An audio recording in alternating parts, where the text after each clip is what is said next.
Few names in gold mining command as much respect and curiosity as Tony Beets. For more than a decade, fans of Discovery Channel's Gold Rush have watched him transform the harsh Yukon wilderness into a thriving gold empire. With his booming Dutch accent, trademark red beard, and no-nonsense attitude, Tony has become one of reality television's most unforgettable personalities. But while the cameras capture his gruff exterior and colorful outbursts, they only show part of the story. Behind the fame lies a man who built an empire from the ground up, one gold flake at a time. His net worth, estimated between $15 million and $20 million, is the result of decades of relentless work, strategic risk-taking, and a level of determination few can match. To understand how Tony Beets became one of the richest miners in gold rush history, we need to dig deep into his past, his operations, and the empire he's built in the frozen north. Tony Beets was born in December 1959 in Wijdeens, a small rural town in the Netherlands. Growing up on a dairy farm, he learned early the value of hard work and perseverance, lessons that would later define his career. When his father became unable to work due to health issues, a young Tony took over the family farm's operations. Those early years taught him how to manage people, handle machinery, and take responsibility, skills that would one day prove crucial in the world of gold mining. In the early 1980s, Tony and his wife Minnie decided to leave the Netherlands behind in search of greater opportunity. They immigrated to Canada with little money and a lot of determination. The move wasn't easy. Tony started out doing manual labor jobs, working on construction crews and in oil fields. But it wasn't long before he heard whispers of the gold fields in the Yukon. Intrigued by the idea of turning dirt into fortune, Tony packed his bags and headed north. That decision changed his life forever. When Tony Beets arrived in the Yukon, he wasn't a star, he was a hard worker with a dream. The early years were grueling. He started small, working on other people's claims and learning the ins and outs of the mining business. He spent long days shoveling pay dirt and long nights fixing equipment in freezing weather. But Tony wasn't afraid to take risks. He bought his first piece of land, started his own operation, and slowly expanded year after year. His persistence and fiery personality soon made him a local legend among Yukon miners. The nickname the Viking came naturally, not only because of his Dutch Scandinavian roots, but because of his fierce, relentless attitude toward work and competition. By the time Discovery Channel came calling, Tony had already carved out a formidable reputation in the Klondike. What the world saw on television, the booming voice, the bulldozers, the chaos and triumph, was the real Tony Beets, but magnified by the scale of his success. Tony's company, Tamarack Incorporated, is the backbone of his wealth. It operates multiple mining claims in the Yukon, including some of the most productive ground in the Klondike region. Mining at this scale requires massive investment, and Tony has never been afraid to spend big to make big.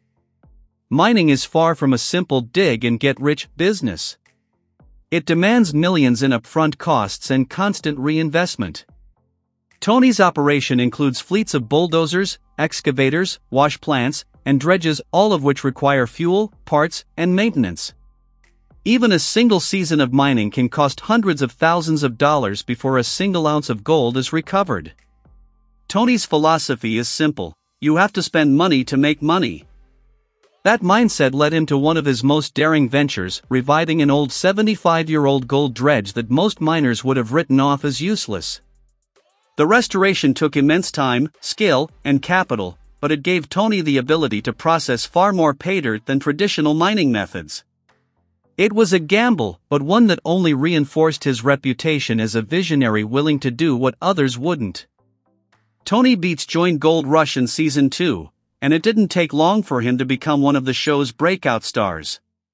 His booming voice, fiery temper, and blunt honesty made him both feared and admired by fans and fellow miners alike.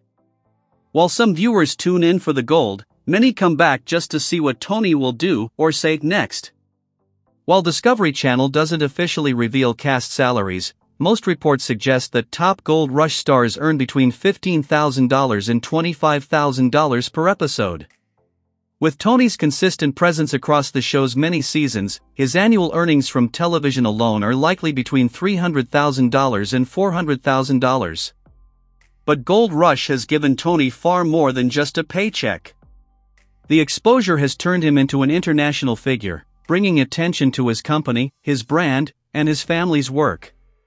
Fans from around the world recognize Tamarack Incorporated, and that recognition has value, from business partnerships to sponsorships to merchandise. In today's digital era, fame can be monetized in countless ways, and Tony's global visibility ensures that his fortune isn't limited to the gold he pulls from the ground. Tony Beets' operations stretch across vast areas of the Yukon. While he doesn't technically own the land, miners typically hold claims that give them rights to extract minerals. His reach is enormous. Reports indicate that he has major claims at Paradise Hill and Scribner Creek, with Paradise Hill alone covering roughly 42,000 square meters. Fans have estimated that Tony controls over 160 mining claims in total, primarily across the Tamarack and Indian River regions. Each claim represents potential profit, and when managed efficiently, the combined yield can be worth millions each season. The machinery used on these claims, massive wash plants, dozers, and dredges, is collectively worth several $million. Combined with the infrastructure he's built over decades, these assets form the core of Tony Beets' wealth. How much gold does Tony Beets actually find? Tony Beets' annual gold haul varies depending on weather, fuel prices, and claim conditions, but even conservative estimates are impressive. His operations typically recover hundreds to thousands of ounces of gold per season. At today's gold prices of around $2,000 per ounce, a 1,000-ounce season yields $2 million in gross revenue. After deducting operating costs, Tony's net profit from gold mining can range anywhere from $500,000 to over $1 million per year, and that's before factoring in his income from television and other business ventures. These numbers fluctuate, of course, but Tony's consistent productivity keeps him among the richest miners in the region and the undisputed heavyweight of Gold Rush. Although most of Tony Beets' wealth is tied to mining, he also owns real estate in Canada and possibly in the US for travel and logistics purposes. These properties are not just luxury purchases, they serve practical functions for managing his business operations and supporting his family. Unlike many reality TV stars who diversify into entertainment or product endorsements, Tony has largely kept his investments close to what he knows best: land, machinery, and mining. His cautious yet bold investment strategy keeps his fortune growing without straying too far from his roots.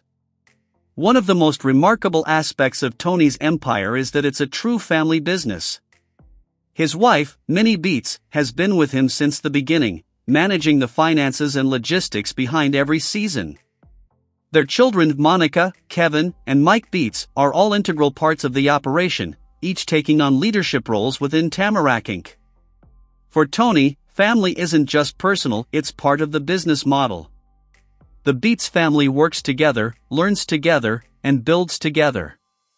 Their combined expertise ensures that Tamarack Incorporated isn't just Tony's company, it's a lasting legacy designed to be passed down for generations. Why Tony Beets keeps getting richer?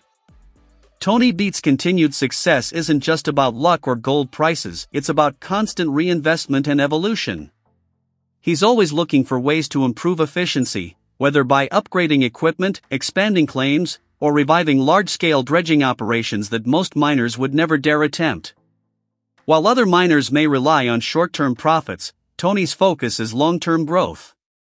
His combination of old-school work ethic and forward-thinking strategy allows him to weather market fluctuations and capitalize when others fall behind. It's this mindset, equal parts grit, vision, and stubborn determination, that has made him the richest miner on Gold Rush. Tony Beets' journey from a Dutch farmer's son to a multi-millionaire miner is one of the great success stories of modern television. He's not just a reality star, he's a living embodiment of perseverance, toughness, and ambition. Even after decades in the business, Tony shows no signs of slowing down. Each season of Gold Rush brings new challenges, new goals, and new opportunities to strike it big. And if history has taught us anything, it's that Tony Beets will meet them all head-on, with a roar, a laugh, and a few choice words in true Viking fashion. With an estimated $20 million fortune, Tony Beets remains the richest and most respected miner in the Klondike. But to him, it's not just about money, it's about legacy. And in that regard, Tony Beets has already struck gold.